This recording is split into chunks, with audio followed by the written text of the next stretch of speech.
তাহলে আমাদের জেনে নিতে হবে এই সুবল কথাকে। ছোট্ট করে আমরা শ্রবণ করি এই সুবল। না বাবা, রাম রাবণের যুদ্ধ শুরু হয়ে গেছে। রামচন্দ্র রাবণের সাহস সেনাকে নিধন করেছে। এবার বাকি আছে কেবল রাবণ। তাই রাবণ গালে হাতটা দিয়ে চুক্তি করে বসে আছে, মনে মনে ভাবছে রামচন্দ্র আমার সাহস সেনাকে নিধন করেছে, এবার বুঝি আমার যাওয়ার পর, এবার বুঝি আমায় যুদ্ধে যেতে হবে। তাই গালে হাত দিয়ে চুক্তি করে বসে আছে। আর তখনই জেঠামশাইয়ের কাছে এসেছে কে না, বিভীষণের একমাত্র পুত্র, যার নাম তরণী। সে ছোট্ট তরণী জেঠামশাইয়ের কাছে এসে বলছে, জেঠামশাই জেঠামশাই এমন করে গালে হাতটা দিয়ে কি ভাবছেন? তখন রাবণ বলছে, ওরে তরণী তরণী রে, রামচন্দ্র আমার সহস্র সেনাকে নিধন করেছে, এবার বুঝি আমার এবার বুঝি আমায় যেতে হবে যুদ্ধে। তখন সে 5 বছরের ছোট্ট তরণী বলে উঠল, না জেঠামশাই, আপনার বংশে এখনো আমি জীবিত আছি, আর আমি জীবিত থাকতে আমি আপনাকে কিছুতেই ওই যুদ্ধে পাঠাবো না। রামচন্দ্র মনে মনে ভাবছে, এই ছোট্ট তরণী সে যে আমায় বড্ড বিরক্ত করে, সে যে আমায় বড্ড বিরক্ত করে। সে ছোট্ট 5 বছরের শিশু, সে কিনা বলে যুদ্ধে যাবে। এক কাজ করব, আমি তোর মায়ের কাছে পাঠিয়ে দিই, ওর মা ওকে বুঝিয়ে সুঝিয়ে বললে ঠিক রাজি হয়ে যাবে। তাই তখন তরণীকে বলছে, তরণী তুই তো যুদ্ধে যাবি না, তবে যুদ্ধে যেতে গেলে যে পিতা মাতার আশীর্বাদ নিতে হয়, তুই এক কাজ কর, তুই গিয়ে তোর মায়ের কাছে পিতার কাছে আশীর্বাদ নিয়ে আয়। সে ছোট্ট তরণী কিছুই বুঝতে পারলো না। যেই না জেঠামশাইও বলা বাবা, অমনি ছুটতে ছুটতে চিৎকার করে যাচ্ছে আর বলছে, মা ও তুমি কোথায় মা? বাইরে এসো, আমি যুদ্ধে যাব, তুমি আমায় সুন্দর করে সাজিয়ে দেবে, তুমি কোথায় আছো মা? চিন্তা করো, যেই না তরণী বলেছে সে যুদ্ধে যাবে, তরণীর মা সেই কথাটা শ্রবণ করে ছুটে গিয়ে ওই বৃক্ষের চরণারবিন্দে বুকের মাঝখানে জড়িয়ে ধরে বলছে, প্রভু প্রভু হে কি দিলাম প্রভু, প্রভু আমার একটি মাত্র সন্তান, সে কি আমাকে যুদ্ধে যাবে? আমি আমার সন্তানকে কামনা করে যুদ্ধে পাঠাবো প্রভু, বলো বলো। বুঝেছি প্রভু, তুমি আজ আমার পরীক্ষা প্রভু, তবে শোনো প্রভু,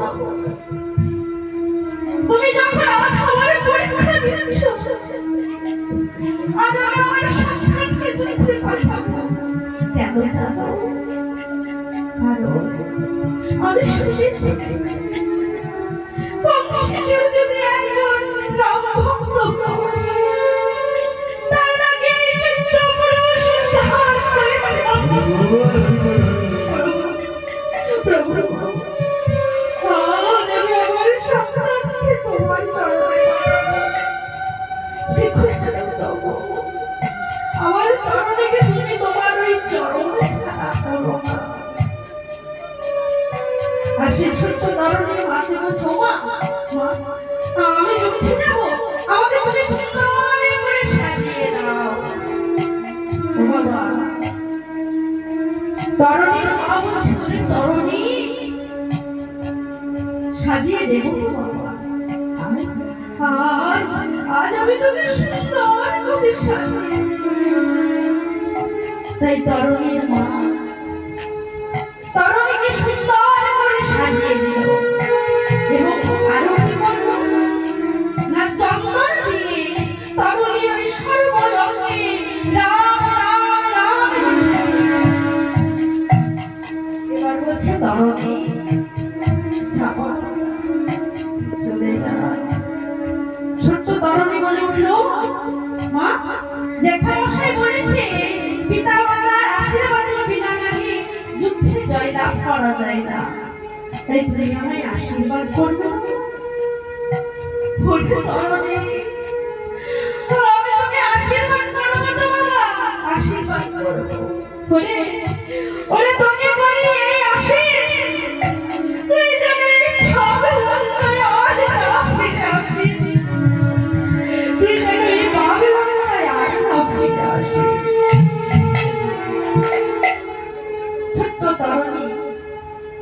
মায়ের কাছ থেকে বিদায় নিয়ে চলে যাচ্ছে।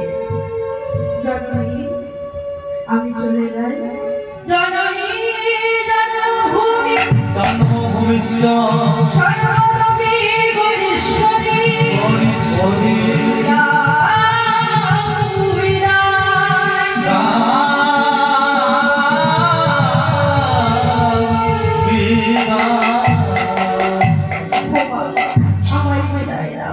আমি চলে যাই।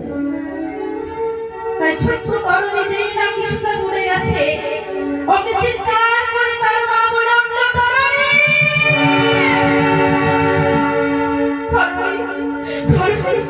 আরেকটি বার ফিরে আয় বাবা, একটি বার ফিরে আয়।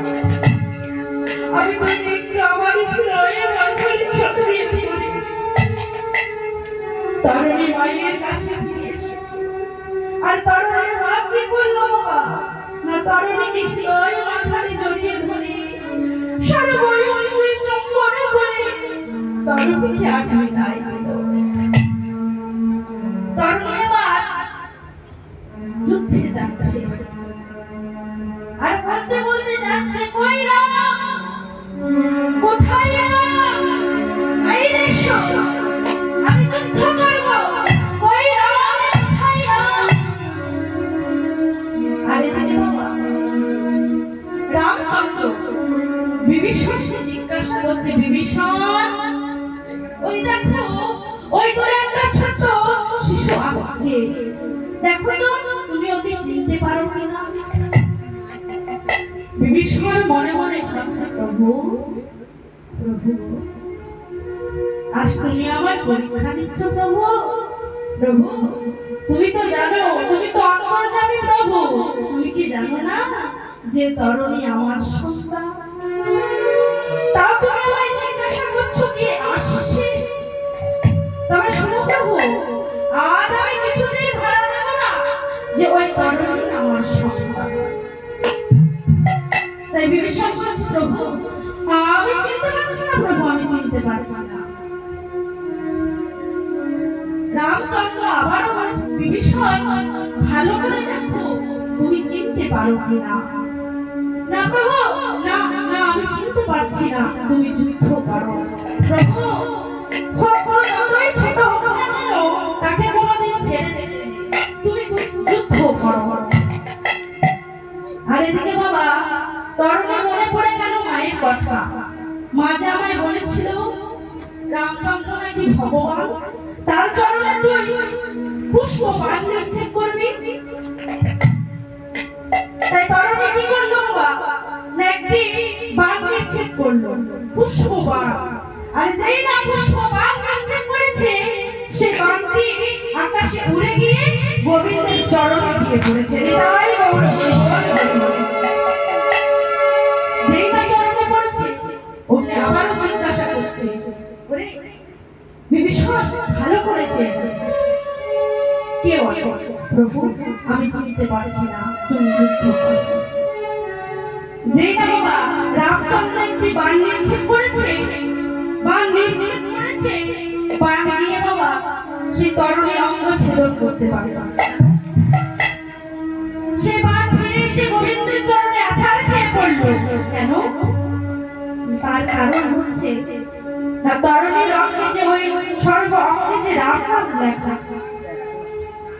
যেই না গোবিন্দের বাণ তরুণী অঙ্গ ছেদন করতে যাবে, দেখছি কি না ভগবানের নাম। তাই সেই বাণ প্রভুকে বলছে, প্রভু ওর অঙ্গে আমি ছেদন করতে পারলাম না, কেন জানো? কারণ আমার সর্ব অঙ্গে যে তোমার নামে লেখা, আর আমি যদি গিয়ে ওই নামে আঘাত করি তাহলে যে তোমার অঙ্গে আঘাত হবে, তাই তো আমি ফিরে এলাম। তাই তখন বিভীষণ বলে উঠলো, প্রভু তুমি এক কাজ করো, তুমি বৈষ্ণব বাণ নিক্ষেপ করো। বাবা কেমন পিতা দেখো, নিজের সন্তানের কেমন ভাবে মৃত্যু হবে তার পিতা আজ বলে দিচ্ছে। এমন মা এমন পিতাকে আমরা কোনোদিন হতে পারবো? নিজের সন্তানকে কোনোদিন বিপদে পাঠাতে পারবো? পারবো না। কিন্তু আজ তরুণীর মা, তরুণীর পিতা আজ ভগবানকে বলে দিচ্ছে তার সন্তান কেমন ভাবে মৃত্যু হবে।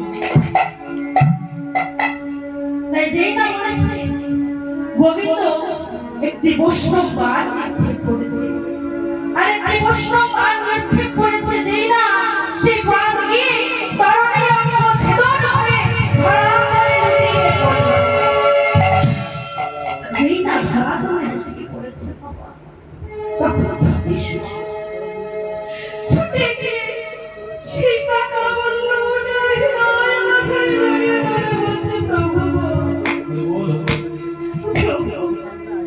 প্রভু এ যে আর কেউ নয়, প্রভু এ যে আমার সন্তান তরুণী, প্রভু প্রভু কথা দাও প্রভু, যেন ছাড়া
ছাড়া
সেদিন গোবিন্দ বলেছিলেন বিভীষণ, তোমার সন্তানকে আমি চরণ ছাড়া করব না।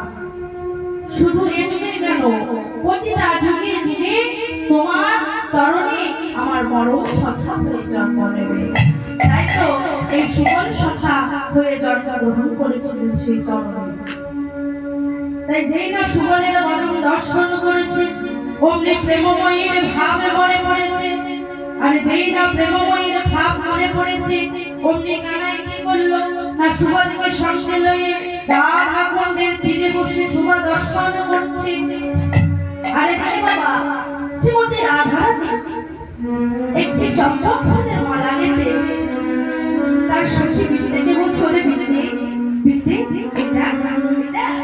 আমি একটি চম্পক ফুলের মালা গেঁথেছি, তুই আমি আজকাল এই মালা আমার প্রাণবধূর গলে নিয়ে আয়। তখন বৃন্দা দেবী বলছে, রাত্রি আমি যে তোর কাজ করে দেব তার বিনিময়ে আমি কি পাবো বলে দে। রাধারানীর কথা কোনো দিকে খেয়াল নেই। তখন চলে ফিরতে, এই দেখ আমার বলে যে গজমতি হার আছে, এই গজমতি হার আমি তোকে দিয়ে দেবো। তখন বৃন্দা বলছে, রাধা সোজা আমার ওই গজমতি হার চাই না, কিন্তু ওই গজটা বাদ দিয়ে যে মতিটুকু পড়ে থাকবে সেটুকু দিতেই আমার হবে। এই বলেই বৃন্দা দেবী একটি চম্পক ফুলের মালা নিয়ে আসছে। কোথায়? না ওই রাধাকুণ্ড। আজ বৃন্দা দেবী হেন কালে আসি আসে কালে, বৃন্দা দেবী